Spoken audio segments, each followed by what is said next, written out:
Kamusta pong muli mga kababayan? Nagbabalik po muli ang inyong katambay, si Katambay Manong. Samahan niyo pong muli ang inyong katambay. Magkomentuhan po tayo.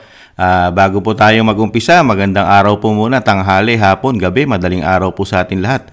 Saan mang bansa o sulok ng mundo, tayo naroon. Naway maingatan po tayo mga kababayan. Ito po, komentuhan po natin mga katambay, itong sinasabi po ng lalo po sa social media. Sinasabi po na katawa-tawa na raw po ang Vice President. Tapos yung isa naman po ay nag-iisa na lang daw po na nag-iingay ang Vice President. At isama na rin po natin komentuhan yung isa sa pasabog po ni Maharlika mga katambay about po sa Polvoron Lord na nakalusot daw po ang sinasabi po na si Lisa Tanas ang sabi ni Maharlika mga katambay. Unahin po muna natin itong isang vlogger, journalist po yata ito, mga katambay. Pero talagang nahandun po yung pagiging haters po yata o talagang detractors na po ng mga Duterte ito. Dati po itong broadcaster ni Kibuloy sa SMNI mga kababayan. Pakinggan po natin. Ito po unahin natin pakinggan at isunod po natin yung isa pa. At huli natin si Maharlika. Ito mga kaibigan, kakaiba. Umasa pala si Sara Duterte, Vice President, na magpaliwanag sa kanya or ipaliwanag sa kanya kung bakit siya hindi kasali sa mga meeting dati noong nakaraang taon sa National Security Council. Yun ang kanyang tinatanong eh. Legal na ba siya? Minutes na ng meeting? Marami siyang tanong at hinihiling at diwan. Pakinggan niyo ito bago tayo magpaliwanag tungkol dyan. Kakaiba talaga. Please submit within 24 hours an explanation in writing with legal basis. Bakit hindi na member ang Vice President sa National... In writing, 24 hours, bakit daw hindi daw mga member? Bakit hindi na daw member ang sa National Security Council ang pangalawang Pangulo? Grabe ha? Within 24 hours. Grabe yung tiwala. Mukhang marami si Sara nakalimutan. Security Council or bakit hindi ako nakakatanggap ng invitation ng meeting, whichever is applicable. Sa dinagdaang iyo ngayon ni Pangulong Bongbong Ayan o. Matatawa ka na lang talaga. Oh my goodness. Ayan po sinasabi ni Mike Abe, oh my goodness. Kinukundina niya po yung pahayag ng Vice President na naghahanap po siya at isubmit po sa kanya. Di po ba ng National Security Council yung legal documents o legal na bakit siya. Kasi abogado po kasi siya Vice President, abogado po siya. Kailangan niya po ng legal basis kung bakit po siya tinanggal. Di po ba? Hindi po siya pangkaraniwang Vice President. Abogado, kailangan po lahat nasa legal. Di po ba Mike Abe? Abogado rin po yata kayo eh. Pero parang pagdating sa inyo, wala nang legal-legal. Ibig sabihin, ang presidente ng bansa ay okay lang gumamit kahit walang legal basis ang kanyang mga desisyon. Di po ba? At kailangan niya itong makita at mabasa.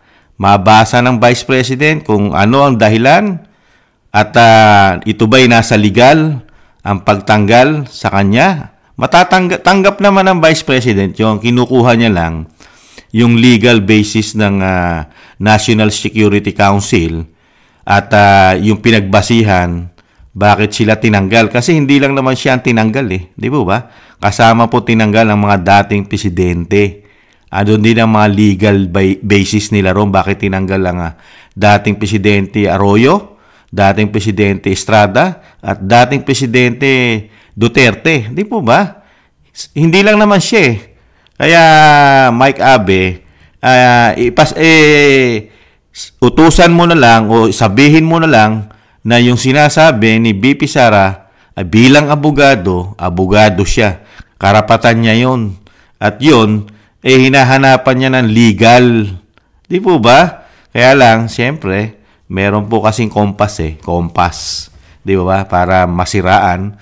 At ang tingin po nila sa Vice President ay talagang mahinang vice presidente, mga tambay. Yung sinasabi nga natin, walang magiging presidenteng Marcos kung walang vice presidente Sara Duterte. Di po ba?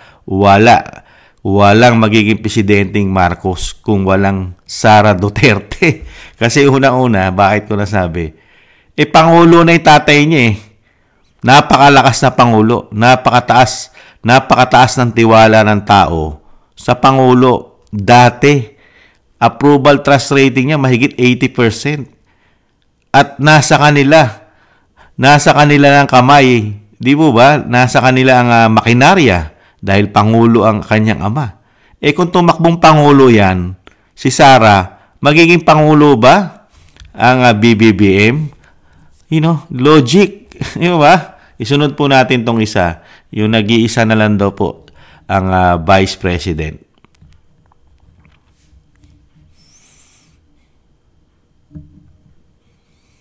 Dalawang punto lang po tungkol ito sa pagkakatanggal ni Sara Duterte at ni Digong sa National Security Council. Maisog daw etong si Digong at si Sara Duterte. Sila daw yung grupo ng matatapang. Maisog. Kaya ang daming maisog rally na inilunsad etong mga ito, pero mukhang lahat ay palpak at wala naman talagang umattend na maiisog. At ano ang sabi nila kay PBBM na kung ay weak, bangag, at kung ano-ano pa yung kanilang paratang. Weak leader daw. So eto ngayon ang nagagawa ng weak leader. Ginugulat na lang kayo sa mga desisyon niya na kung tutuusin ay nasa tamang proseso naman. Legal ang proseso na pag-reorganize ng National Security Council. Kaya nga kayo ngayon. Yan ba ang weak leader? Kasi ang sabi ng isa, wow, weak leader daw. Pero talsik yung dalawang pretending to be maisog. Ang totoo niyan kasi talagang mga duwag itong mga Duterte. Sila yung totoong duwag dahil inuunahan unang-una ng pagbabanta ng kung ano-anong akusasyon na wala namang basihan. Yan po ay hindi katapangan. Hindi nyo rin po ata ginagamit ang utak nyo sa puntong yan. Di ba? Yan po, ang sinasabi po nito na isa po kumpas di ba? Si Mike Abe, tapos ito naman si Dem Josh TV, mga katambay. Napakahinang nilalang ang Vice President at ang dating Pangulong Duterte, idinamay pa yung maisog, mga maisog daw po. At yun daw po ba ang weak leader, mga mahinang klaseng presidente ang sinasabi po ng mga Duterte, ng Vice President, dahil nga raw po dahil sa pagbabanta, kung ano-ano pa sinasabi niya, mga kababayan. Abogado po, lagi natin sinasabi, abogado ang dating Pangulong Duterte at prosecutor at napakagaling na Pangulo. At abogado rin po ang Vice President at napakagaling pong Vice President. Di po ba? Yung sinasabi nyo nasa legal lahat ang ginawa ng Pangulo. Bakit hindi nyo bigyan ng legal basis ang Vice President kung para malaman niya kung ano ang legal na pagtanggal nila o legal na pagtanggal ninyo sa Vice President? Bigyan nyo siya ng kopya. Di po ba? Abogado kailangan niya malaman kung ano dahilan nyo sa legal Kasi legal lang pinag-uusapan dahil legal ang National Security Council. Legal yan, hindi naman illegal yan di ba? Saka ang pagpasok diyan, may mga dokumento yan, di ba? Meron kang mga tungkulin diyan, legal lahat ng proseso. Pero kung bigla ka na lang tatanggalin, di po ba? Kailangan bigyan mo ng basis o ng dahilan. Di po ba? Bigyan mo siya ng dahilan, legal. Ano tong mga ito? Ngayon, makikita ng Vice President na talagang kung paano siya o bakit siya tinanggal. Hindi yung dadaanin lang natin sa media, sa social media, sa release. Samantalang wala ka naman binibigay na mga dokumento kung ano mga dahilan ninyo base sa legal na pamamaraan. na pagtanggal nyo dito sa National Security Council, di po ba? Ganun din, ipasa nyo ang mga dokumento dito sa dating Pangulo, mga dating Pangulo, Estrada, Arroyo, at Duterte. Di po ba? Mga abogado po yan. Ang sinasabi nga po ng karamihan nating mga kababayan, hindi nga nagiging legal dahil nga ang karamihang ginagawa daw ng Pangulo, dahil nga hindi raw isang abogado, banat na lang ng banat. Tapos ipagtatanggol na lang yung kanyang binabanat sa social media dahil marami po siyang kinuha na tagapagtanggol, taga-atake sa mga Duterte, mga tambay. At ito nga yung sinasabi natin, mga kababayan, di ba? Ang mga Duterte lang ang tinrabaho nila. Di ba? Talagang pag-upo pa lang, nahando na agad yung paghahangad nila. Hinangad nila agad na sila ay hindi na mapalitan. Yung kanilang lahi, yung lahi na lang nila ang mananatili sa pwesto. Di po ba? Napakaaga nilang binakbakan. Tinamnan nila. Antimano, tinamnan nila ng issue ang Vice President na galing pa mismo ang confidential fund niya ng very late na ibinigay ito ng opisina. Galing sa opisina ng Presidente. Di po ba? Doon na nila binakbakan sa institusyon ng Kamara. Napakaaga nilang pinulitika pabagsakin ang Vice President. Yan lahat yan. At napakarami pa. Yung pagtanggi niya, yung tinanggi niya na makapunta at makapasok ang mga Afghanistan, di ba? Yung mga gustong papasukin sa bansa. Di ba? Nagka-problema po dyan. Dahil gusto po nilang papasukin yan. Pero ang Vice President ay tumanggi dyan. At nagkasunod-sunod na po. At napakarami na natuklasan.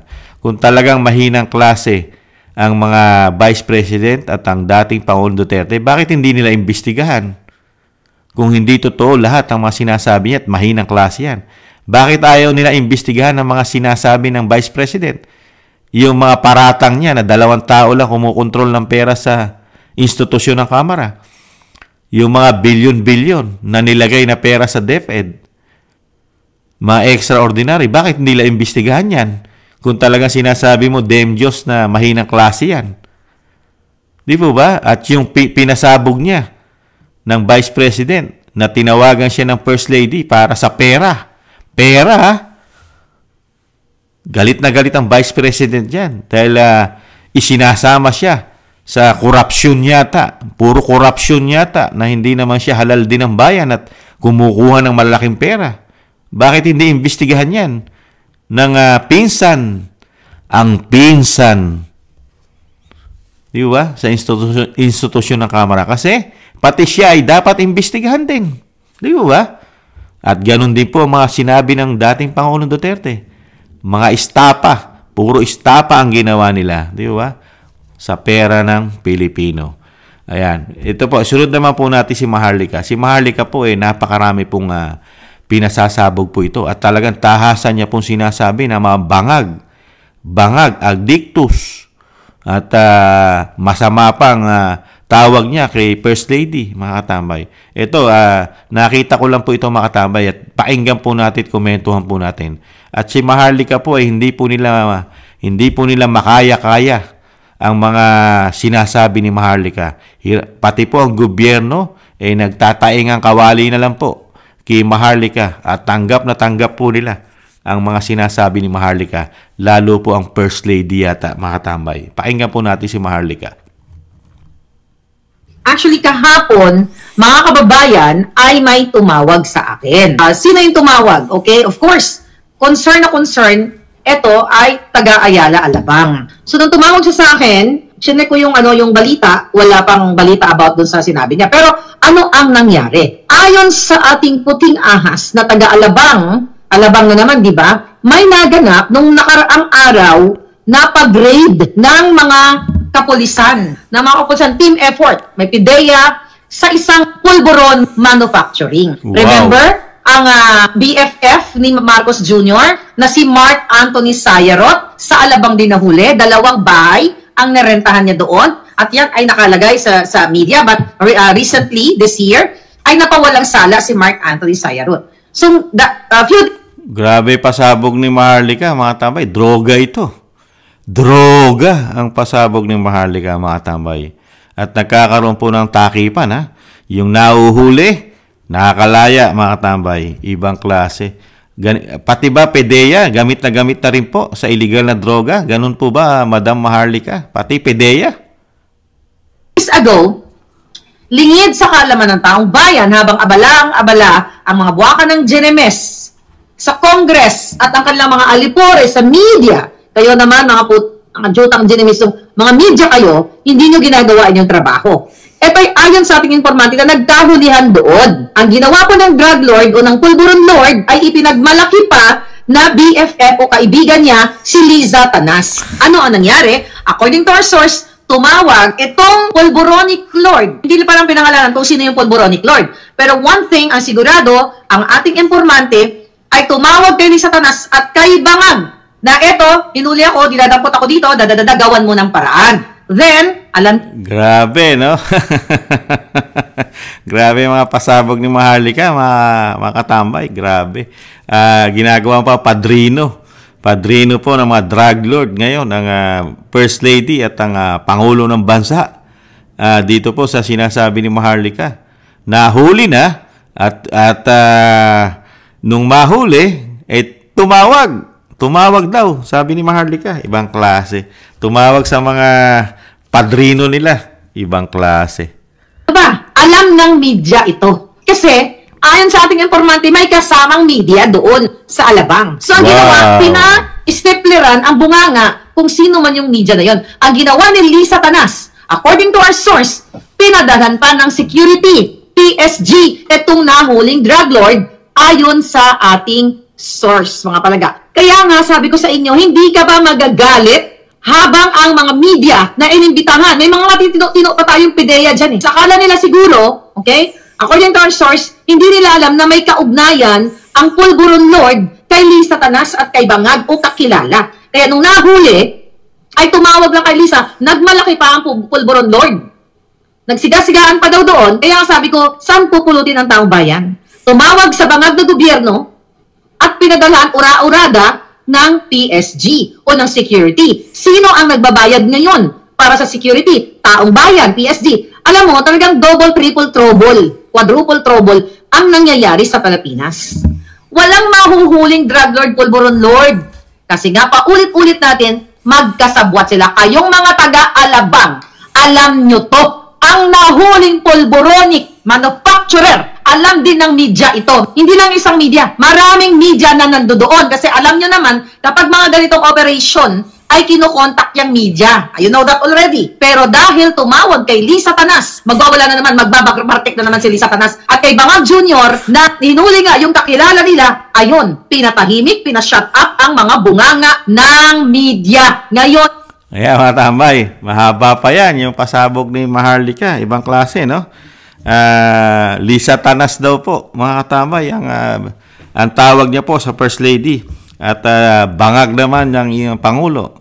Ang Bangag na Pangulo daw po, mga kababayan. Ibang klase po ang Maharlika, mga katambay. Si Maharlika po kasi ay talaga pong number 1 po ito. Number 1. Talaga po itong solid po ito. Solid pong loyalist po kasi si Maharlika. At alam naman po natin ang kanyang vlog nung umpisa pa lang po ng kanyang vlog ay talagang siya po ay loyalist na, mga kababayan. At talagang nakita naman po natin si Maharlika lalo po nung kasagsagan po ng pangangampanya ay ang Maharlika po ay talagang tutok na tutok po para po endorso, para po manalo ang isang Marcos Jr., mga katambay. At sa katotohanan nga, di po ba, nakumbida pa yan nung inauguration po ng Pangulong Marcos at Vice President Sara Duterte, di po ba? Yung sinasabi nating unity team. Nahandun po ang Maharlika. Ang Maharlika, di ba? Nandun si Maharlika eh.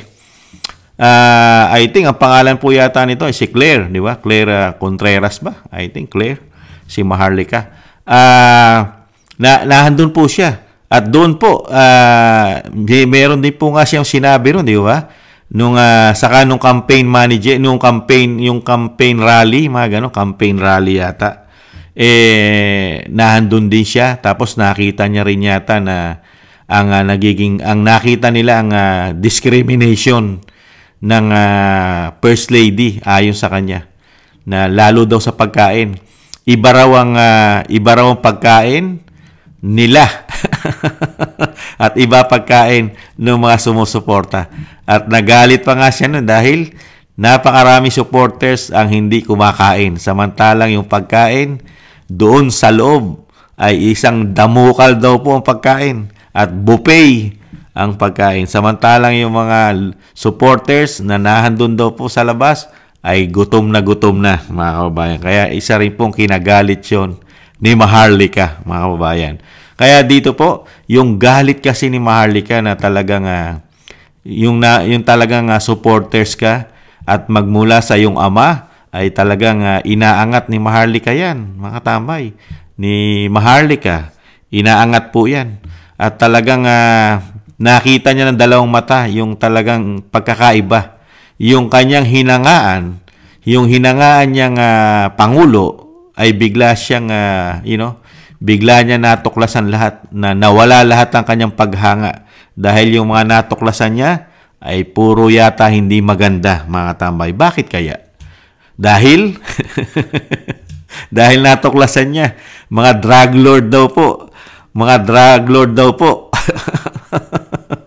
Dahil yung isa raw po, Lisa Tanas pa. Yung isa naman daw po ay bangag. Yan po ang kinagalit ni Maharlika, na nagkaroon po siya ng hinangaan, sinuportahan, nalulong sa droga, at ngayon po ay drug lord pa, suportado pa ng mga drug lord. Kaya nga po galit na galit ang Maharlika na paano raw makakahuli ng mga drug lord? Protektado daw ng Lisa Tanas at ng bangag na presidente ayon sa kanya. Ang mga drug lord, wala nga mahuli dahil mismo ang mga taga-Alabang ay pinagbantaan pa ni Maharlika ang mga taga-Alabang. Alam daw po ng mga taga-Alabang, mga kababayan, at alam ng media ang sinasabi ni Maharlika. Alam ng media, mga kababayan. Kaya lang, ang mga media, doon ka magtataka, mga tatambay. Ganon, doon ka magtataka sa mga media pagdating po sa ganitong mga issue. Sa bagay, totoo, wala naman nahuling drug lord. At nakita po natin, hindi po kasing galing at kasing yung kanilang nakatutok, di ba? Napakagaling kasi ng paghawak ng dating Pangulo, lalo sa pagtutok sa war on drugs, di ba? Pero ngayon, wala Wala po tayong nakikita na talaga yung war on drugs sa ating bansa ay katulad nung kay dating Pangulong Duterte. Nakatutok ang lahat ng sangay ng men in uniform natin, di po ba? Ngayon hindi Pati PIDEA nagagamit na ngayon. Ayon kay Maharlika, gamit na gamit. Pero hindi naman daw lahat ng PIDEA ang PIDEA agent o anuman ang mga katungkulan nila sa PIDEA. Hindi naman daw lahat ay napapasunod o gumagawa ng illegal o sumusunod sa First Lady at sa Pangulo. Pero nakakalungkot lang mga kababayan ang nangyari sa ating bansa. Sa kabila ng hindi na natutugunan ang mga promises, ang mga pangako ng Pangulong Marcos, napakaraming Pangulo na napako. Di ba? Ang natuklasan lang po ng mga Pilipino ay mga isang damukal na pera, bilyon-bilyon, trilyon. Di ba? Kasi mismo ang Senadora Amy Marcos, ano sabi? Yung kanyang pahayag, kung may katotohanan man, 1 trillion, 1 trillion para lang gastusan mo isang Vice President at mga Duterte para ito'y mapabagsak at hindi na sila maging presidente ng bansa, ang BP Sara. Biruin niyo yun. Pera ng taong bayan, gagastusin mo sa iyong political ambition. Di po ba? Kaya nga po, napakasakit. Napakasakit po nangyari sa atin. Yung nahandun na, papunta na yung bansa natin sa pag-angat, pag-unlad. Tapos ngayon, lagapak na lagapak. At yung inumpisahan na war on drugs, talagang mukhang protector pa raw ngayon. Ang droga ay protector pa ang nasa Malacanang. Mismo ang tinura ni Maharlika. Kaya ito si Maharlika, mga kababayan, kaya napakatapang nito. Sobrang tapang niya. Kasi may mga hawak na siya eh. May mahawak na po siyang ebidensya. Nabigyan na ito eh. Nabigyan na ito ng mga ebidensya, ng mga video, mga USB. Dahil magkasama na po sila eh. Di po ba? Magkasama na po sila ni Cathy Binag, ni Jonathan Morales. Di po ba? Meron po silang mga vlog. Nag-uusap-usap po sila. Napakarami kaya nung mga ginawa ni Cathy Binag na USB. Pinarami niya eh. Pinakalat niya. Kaya nga meron na rin mga hawak ang karamihang mga men in uniform. May mga hawak na po yan na USB. Ganon din po ang dating Pangulong Duterte. At pati nga ang Vice President may hawak na, binigyan daw siya. Kaya lang hindi niya pa daw pinanunood nung mga nakarang interview niya, ang Vice President. Lumaganap na, kumalat na yan. Si Kamanong na lang po yata ang hindi nabibigyan ng USB ni Cathy Binag, mga kababayan. Bakit kaya hindi bigyan? Bigyan nyo rin si Kamanong. Di ba? Maharlika, Cathy Binag, bigyan nyo rin si Kamanong ng USB. Napakarami nyo palang USB. Bakit si Maharlika meron? Sana si Kamanong magkaroon din ng USB, mga katambay, nang mapanood naman natin yung niyayaw-yaw po. At talagang yung galit, talagang magagalit ka. Pagka talaga totoo ang laman ng USB, magagalit ka talaga bilang Pilipino na nagkaroon ka ng ganitong klase na First Lady at ganitong klase na Pangulo. Kung yung nahandun sa USB ay talagang napakatindi at meron pa raw mga kalaswaan, mga katambay, nakakalungkot nga na nagkaroon tayo ng ganong Pangulo kung yun ay may katotohanan, di ba ba? Lalo po yung sinasabi po ngayon ni Maharlika. Talagang tahasan niya sinasabing protector ng mga drug lord. Dahil siguro sa napanood niya sa USB, mga kababayan. Kaya kaya may katotohanan mga kababayan. Nakita po natin, pati po mga vlogger, di ba? Ang mga vlogger, iisa po ang kompas. Nakita po natin yung kompas ng mga vlogger. Pag nagsalita, may issue, pare-parehas po sila ng issue. Pare-parehas po sila ng tira. Ang tira po nila ay puro na lang doon po sa isang vice president. Di po ba? Talagang alam mo talaga na ang layunin lang po ng mga vlogger na bayaran yata, talagang kung sino lang po ang nagbibigay sa kanila ng script. Scripted po lahat. Ito ang gagawin nyo, ganito nyo banatan ang Vice President. Puro Vice President nakita nyo, pati po yung broadcaster, si Abe at si Dem Diyos. Iisa po ang kanilang atake Puro po paninira, puro pabagsakin lang ang popularidad ng isang Vice President. Kaya lang sa panahon po kasi natin ngayon, mahirapan na kasi sila kaya nga lang ang nakakalungkot, pera yata ng taong bayan ang nagagamit yan. Di po ba? Ang ginagawa nilang proyekto, ang proyekto po na ginagawa nila na ginagastosan yata nilang napakalaki dahil ipinasusweldo sa media yata, hindi naman lahat ng media, pinasusweldo yata sa media at lalong-lalo na sa napakarami po, isang damukal po na troll para po ito sa mga Duterte sa social media, ipasusweldohin mo ng pera ng taxpayer, pera ng bayan. Yan ang proyekto. Samantala kay dating Pangulong Duterte, pag-upo niya, inasikaso niya ang problema ng bansa. Pero dito sa bagong Pilipinas, pag-upo, ang inasikaso po nila kasama ang institusyon ng Kamara, para pabagsakin lang yata ang isang Vice President at ang mga Duterte. Yung po ang inasikaso nila, magtatatlong taon na. Nakita niyo po yung pagkakaiba? Yung dating Pangulong Duterte, gusto niya matulungan ang mga Pilipino sa kahirapan at ang bansa, maiahon ang bansa. Di po ba? Nagkaroon pa nga tayo ng napakaraming problema pero nalagpasan ni dating Pangulong Duterte yun at nagawan niya ng napakatalino, diskarte, pamamaraan. Di ba? Giyera sa Marawi. Di po ba? Lalong-lalo yung COVID-19. Di po ba? At napakarami pang bagyo, dinanas, lindol. Di po ba? Nagawan niya po yan dahil sa lahat yan ay nalagpasan niya dahil sa galing niyang humawak, katulong ang kanyang magagaling na gabinete. Di po ba? At wala tayong natutuklasan na ganito araw-araw ang balita. Pabagsakin ng Vice President. Nung panahon ni dating Pangulong Duterte, ang pinababagsak siya. Gustong-gustong palitan ng dating Vice President, di ba? Kung 6 na taon pong binakbakan ng dating Vice President ang dating Pangulong Duterte. Dinadala pa sa international, di ba? Ang paninira, dinadala pa sa international.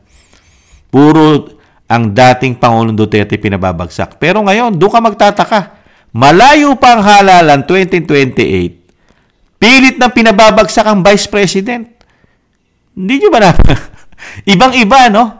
Ibang-iba nung panahon ni dating Pangulong Duterte, ang pinababagsak siya. Pero ngayon, sa panahon natin ngayon, ng bagong Pilipinas, ang pilit pinababagsak ang Vice President. At sa katunayan, di ba, ilang impeachment na po ang inahain nila, pinapile nila sa institusyon ng Kamara. 3 na. At malapit na raw po maging 4, mga kababayan. Nakita nyo po, imbis na ang Pangulo ang pabagsakin, ang pilit na pinababagsak ang Vice President. Bakit? Dahil siya yung pinagkakatiwalaan ng taong bayan. Sa social media lang siya. Sa mga vlogger na bayaran lang po siya mahina. Pero sa majority ng taong bayan, sa majority ng Pilipino, siya ang malakas. Sa social media at mainstream media lang po siya mahina. Pero sa realidad, sa real talk, sa taong bayan, sa puso ng mga Pilipino, hindi mo kayang talunin ang mga Duterte, lalong-lalo na po ang Vice President, Sara Duterte. Real talk. Di po ba mga kababayan?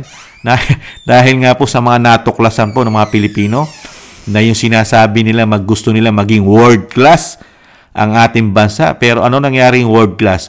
Meron bang world class ang tinrabaho nyo lang ang pamilya Duterte? Paano magiging world class ang bansa kung nakatutok ka lang sa isang pamilya? Di ba? Doon mo lang binubuhos ang pera. At kung totoo na gumagamit ka ng mga trolls at sinusweldohan mo ito buwan-buwan, tinutukan mo ng tinutukan, dahil mismo si Banat Bay ang nagpasabog niyan. Di po ba? At natuklasan ng mga Pilipino, lalo ng Vice President at ng dating Pangulong Duterte, ang mga kaperahan ng mga Pilipino ay puro pinagkukuha at pinaglilipat. Mismo, yung mga napaka-importante. At niyayaw-yaw-yaw pa nga nila yan Di ba? Meron pang issue ngayon na sinasabi nila na kasalanan daw po ni dating Pangulong Duterte yung pagtaas daw po at ng singil sa SSS, mga tambay. Di ba? Dahil pinirmahan daw po ni dating Pangulong Duterte ang taasan, ang contribute o kaltas sa SSS. Ang tanong natin, tinaasan din naman ng di ba tinaasan ni dating Pangulong Duterte yung pension ng SSS? Di po ba? Nilakihan niya. Pati nga po, di ba na doble halos? Na doble yung mga maliliit lang ang nakukuha, na doble. Di po ba? Pati nga sweldo ng mga men in uniform na doble. Pati mga retirement nila. Yung iba makapanira lang sila. Nabanggit lang natin, makapanira lang sila. Pero hindi naman nila nilagyan kung bakit na doble o tinaasan ng singil nito. Tumaas din naman yung matatanggap nung mga nagretiro. Tumaas. Di po ba? Nakinabang. Dahil nung mga panahon na iba ang presidente, napakalit lang po nakukuha ng pangkaraniwang manggagawa. Tinaasan nga, dinoble, kung hindi nagkakamali ang inyong lingkod. At napakaraming nagawa. Di ba? Passport na nga lang natin, ilang taon. lisensya natin 10 taon. Di ba? Napakaraming nagawa na talagang yun kasi pagtulong sa Pilipino ang ginawa ni dating Pangulong Duterte. Yung mga pag-renew mo ng passport mo, malaking tipid sa Pilipino yun eh. Kasi kung 3 taon lang, gada 3 taon gumagastos ka, pero kung pahabain mo ng 10 taon, di malaki ang naitipid mo. Nakatipid ang pangkaraniwang Pilipino ng ilang bayad sa gobyerno. Di po ba? Kaya lang ang mga vlogger, hindi naman nila ibabalita yan eh. Dahil nga may kumpas. May kumpas sila. Kasi bayad yata. Bayad. Di po ba? Muli po si Katambay Manong. Maraming salamat po mga kababayan. At nahandito naman po ang ating maliit na channel na lahat po ng gagawin po ng mga bayarang vloggers din ay itatama natin mga kababayan para po doon sa mga kababayan natin na hindi na nagsusuri. Kasi meron pong masisilo ito eh. Lalo po yung mga hindi nagsusuri kung ano nangyayari talaga at yung mismong sinisiraan nila ng mga dating pangulo na nagtrabaho para sa bansa. Tapos sisiraan mo ng hindi mo naman sinasabi lahat. Di po ba? Para ka lang makapanira, itatama natin yon sa abot kaya ng ating magagawa, mga kababayan. Muli po, maraming salamat po sa mga gusto po ng ating Tambayang Makabayan sa YouTube at TikTok. At ganun din po sa mga nagla-like, share, comment, and subscribe. Maraming salamat po mga kababayan. Sa muli po, ingatan nawa po tayo mga kababayan. Paalam. Bye-bye.